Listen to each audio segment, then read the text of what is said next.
এখন আমি সাহেব বাগানের সামনে দাঁড়িয়ে আছি। বনগাঁর অতি প্রাচীন সাহেব বাগান। নীলকর সাহেবরা তাদের অবসর সময় কাটানোর জন্য জায়গাটাকে সুন্দর করে সাজিয়েছিলেন।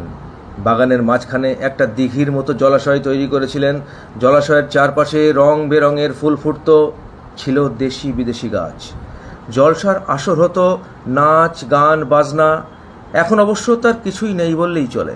জায়গাটা ঝোপে ঝাড়ে ভরে গেছে। আছে বলতে ওই জলাশয়টা।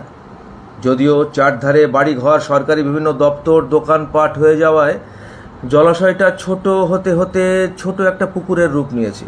তবু অবশিষ্ট যেটুকু দেখা যায় তার সৌন্দর্যও মনের খিদে মিটিয়ে দেয়।